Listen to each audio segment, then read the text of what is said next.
Hey guys, आज हम करने जा रहे हैं क्लास 9 मैथ का चैप्टर नंबर 2 पॉलिनोमियल्स। ठीक है, इस चैप्टर में हम पॉलिनोमियल्स के बारे में पढ़ेंगे कि किस टाइप के होते हैं, कैसे होते हैं, क्या इनके अंदर कंटेन करता है, क्या नहीं। ठीक है, और ये सिर्फ बेसिक्स हैं उसके, बाकी जो भी चीजें रह जाएंगी वो हम एक्सरसाइज के साथ कंप्लीट करते रहेंगे। ठीक है, तो हमारा सबसे पहले देखते हैं हम पॉलिनोमियल क्या होता है। पॉलिनोमियल क्या होता है? कुछ नहीं, सिर्फ एक अलजेब्रिक एक्सप्रेशन होती है जिसके अंदर वेरिएबल्स, कोफिशिएंट और कांस्टेंट्स होते हैं। ठीक है, अब अलजेब्रिक एक्सप्रेशन क्या होती है? कुछ नहीं, सिर्फ जैसे कि हमारा 3x square plus 2y plus z, ये एक अलजेब्रिक एक्सप्रेशन है जो कि एक पॉलिनोमियल भी है। ठीक है, 2x स्क्वायर भी अलजेब्रिक एक्सप्रेशन है, 2x स्क्वायर प्लस 5 भी अलजेब्रिक एक्सप्रेशन है। ठीक है, यही हमारी अलजेब्रिक एक्सप्रेशन होती हैं। अब हम देखेंगे कि वेरिएबल्स क्या होते हैं। तो वेरिएबल क्या होते हैं? x, y, z, a, b, c, जो भी अल्फाबेट हम यूज कर रहे हैं किसके अंदर, मैथमेटिक्स के अंदर, उनको क्या बोला जाएगा? वेरिएबल्स बोला जाएगा। क्यों बोला जाएगा? क्योंकि ये हमेशा क्या करते हैं? वेरी करते हैं। वेरी का मतलब चेंज होते रहते हैं। फॉर एग्जाम्पल मैं लेता हूं 2x plus 5 is equal to 0। अगर मैंने ये इक्वेशन ली, ठीक है, इस इक्वेशन में हमारी x की वैल्यू क्या रहेगी? देखो 5 यहां पे चला जाएगा तो 2x की वैल्यू क्या आ जाएगी? 5 आ जाएगी, और 2 मल्टीप्लाई में इधर जाके डिवाइड में, सॉरी माइनस का 5 आएगी क्योंकि ये प्लस का था। ठीक है, 2 यहाँ पे मल्टीप्लाई में, नीचे जाके डिवाइड में, तो x की वैल्यू क्या आ जाएगी? माइनस का 5/2। ठीक है, अगला केस ले लेते हैं x minus 8 is equal to 0। x की वैल्यू क्या आ जाएगी? प्लस का 8। प्लस लिखे या ना लिखे कोई फर्क नहीं पड़ता है। ठीक है, तो अब देखो एक केस में -5/2 है, एक केस में क्या है? 8 है। तो ये कांस्टेंट नहीं है, ये क्या हो रही है? वेरी कर रही है, चेंज हो रही है। इसीलिए इनको क्या बोला जाता है? वेरिएबल्स, जिनकी वैल्यू हमेशा चेंज होती रहती है, फिक्स नहीं है, सिचुएशन के हिसाब से चेंज होती रहती है। ठीक है, उसके बाद हम कोफिशिएंट देखेंगे। ठीक है, अब कोफिशिएंट की बात करें तो वो क्या होता है? हमारे वेरिएबल्स के साथ, हमारे जो वेरिएबल्स होते हैं इक्वेशन में या पॉलिनोमियल में, उनके साथ जो टर्म लगी होती है, कांस्टेंट टर्म, यानी 2 3 5 4 1 2 3 काउंटिंग वाले जो होते हैं वो लगी होती है, उनको हम क्या बोलते हैं? कोफिशिएंट्स बोलते हैं। जैसे कि 2x स्क्वायर है यहाँ पे, ठीक है, इसमें ये जो 2 लगा हुआ है ना x स्क्वायर के साथ, ये क्या है? हमारा कोफिशिएंट है। ठीक है, अब यहाँ पे 5/3x है। ठीक है, अब इसमें 5/3 क्या है? हमारा कोफिशिएंट है। इन दैट केस हमारा कोफिशिएंट क्या है? 2 है। इसमें हमारा कुछ भी नहीं लिखा हुआ तो हमारा कोफिशिएंट 1 हो जाएगा। क्या हो जाएगा? 1 हो जाएगा। अगर कुछ नहीं लिखा हुआ तो हमारा कोफिशिएंट 1 होता है। ठीक है, अब हम देखेंगे कांस्टेंट। कांस्टेंट क्या चीज होती है? कांस्टेंट उनको बोला जाता है जो क्या रहते हैं? सेम रहते हैं ऑल ओवर द टाइम। ठीक है, कभी चेंज नहीं होंगे। जैसे इस इक्वेशन में -8 की वैल्यू कभी चेंज नहीं होगी, ये हमेशा क्या रहेगी? -8 ही रहेगी। इसमें 5 6 7 जो है वो हमेशा सेम रहेंगे। इस इक्वेशन में 5 की वैल्यू कभी चेंज नहीं होगी। तो ये क्या हमारा कांस्टेंट, जिसकी वैल्यू कभी चेंज ना हो। ठीक है, इसके बाद हम देखते हैं पॉलिनोमियल्स के टाइप्स। क्या देखेंगे? पॉलिनोमियल के टाइप। अच्छा, उससे पहले हम कुछ चीजें डिस्कस कर लेते हैं। टर्म और डिग्री क्या होते हैं? ठीक है, तो टर्म्स क्या होती हैं? सबसे पहले टर्म हम उन्हें बोलते हैं जो हमारे पॉलिनोमियल को क्या करें? सेपरेट करते हैं, या प्लस से या माइनस से। मान लो अगर यहाँ पे प्लस नहीं है, यहाँ पे मैं माइनस लगा देता हूं। ठीक है, तो अब 2x square plus 3y minus 4z, अब ये क्या हो गया? देखो 2x पहली टर्म होगी 2x स्क्वायर, दूसरी टर्म कौन सी होगी? 3y होगी, तीसरी क्या होगी? 4z। अब इन दैट केस देखो 2x स्क्वायर और 3y किससे सेपरेट हो रहे हैं? 1 से सेपरेट हो रहे हैं, और 1 से नहीं, सॉरी, प्लस से सेपरेट हो रहे हैं। तो ये प्लस के इधर वाला ये दोनों अलग अलग टर्म्स हो जाएंगी। ठीक है, अब ये माइनस से सेपरेट कौन कौन से हो रहे हैं? 3y और 4z।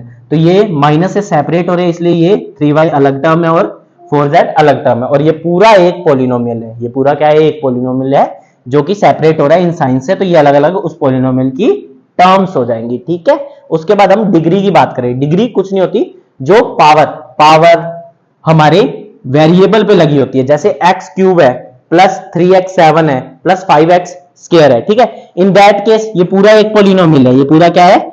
एक पॉलिनोमियल है। इसमें अगर हम डिग्री देखेंगे तो हाईएस्ट पावर कौन सी हमारी? 3 है, 7 है या 2 है? हाईएस्ट पावर क्या है हमारी? 7 है। तो इसको हम क्या बोलेंगे? डिग्री बोलेंगे। क्या बोलेंगे? डिग्री। किसकी? इस पॉलिनोमियल की। इस पॉलिनोमियल की डिग्री क्या हो जाएगी हमारी? 7 हो जाएगी। ठीक है, उसके साथ साथ हम देखते हैं अब पॉलिनोमियल कितने टाइप के होते हैं, कितने नहीं। तो सबसे पहले हम देखेंगे कांस्टेंट पॉलिनोमियल। क्या देखेंगे? Constant polynomial. कांस्टेंट पॉलिनोमियल क्या होगा? जो कभी चेंज ना होता हो, जैसे 6 7 8।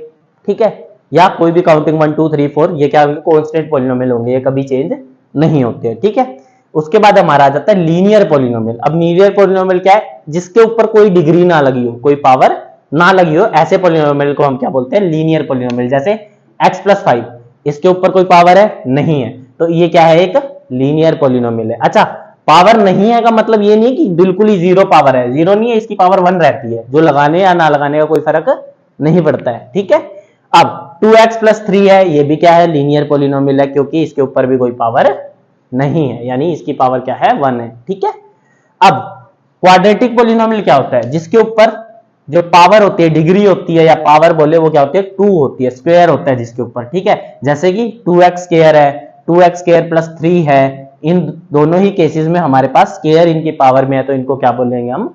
क्वाड्रेटिक पोलिनोमियल बोलेंगे। अब उसके बाद हमारा आ जाता है क्यूबिक पोलिनोमियल। क्यूबिक पोलिनोमियल जैसे नाम से ही पता चल रहा है, उसके ऊपर क्या लगा होगा? क्यूब लगा होगा। जैसे 4x³ 4x³ + 5 है, 8x³ है, ये सब क्या है? हमारे क्यूबिक पोलिनोमियल है।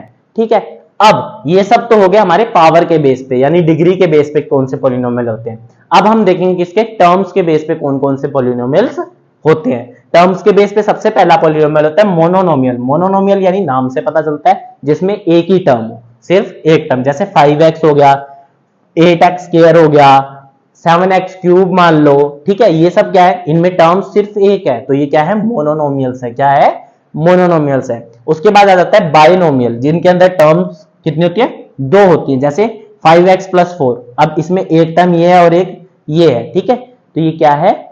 एक बाइनोमियल है, 5x+4। ठीक है, 2 टर्म्स है। 8x² + 3, ये भी क्या है? हमारा बाइनोमियल है। इसी तरह XYZ कुछ भी ले सकते हैं जिसमें 2 टर्म्स हो, उनको हम बाइनोमियल्स बोलते हैं। ठीक है, अब आ जाता है हमारा ट्राइनोमियल्स। ट्राइनोमियल्स क्या होते हैं? जिनमें क्या हो? टर्म 3 हो, नंबर ऑफ टर्म कितनी हो?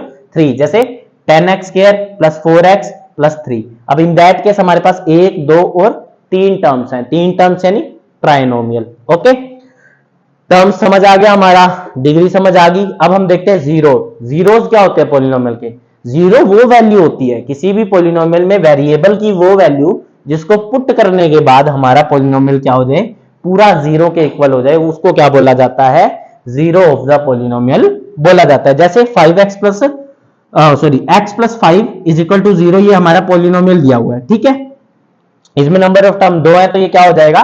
बाइनोमियल हो जाएगा। ठीक है, और इसमें कोई डिग्री नहीं है, इसलिए ये लीनियर पोलिनोमियल भी कहला सकता है। ठीक है, अब हम देखेंगे कि इसमें अगर हम -5 वैल्यू पुट कर देते हैं x की, तो x की वैल्यू क्या होगी? -5 हो गई, +5 = 0। अब इन ब्रैकेट केस देखो, प्लस माइनस माइनस 0 होगी वैल्यू, तो ये -5 क्या है? 0 है। किसका? इस पोलिनोमियल का। ठीक है, अब हम देखेंगे क्या? रिमाइंडर थ्योरम, जो हमारे इस इक्वेशन में यानी सॉरी हमारे इस चैप्टर में काम आएगी। ठीक है, ये रिमाइंडर थ्योरम क्या कहती है? रिमाइंडर थ्योरम क्या कहती है? Px = gx × qx + r rx। ठीक है, अब ये कंफ्यूजिंग हो गया, तो हम देखते हैं generally dividend = divisor × quotient plus remainder. ठीक है, जब भी हम किसी चीज को डिवाइड करते हैं तो हमारा रिमाइंडर आता है, क्वोशिएंट होता है, उससे रिलेटेड हमारी ये पूरी इक्वेशन है। जैसे कि हम देखते हैं यहां पे 23 लेते हैं। ठीक है, इसको हम किससे? 2 से डिवाइड करेंगे।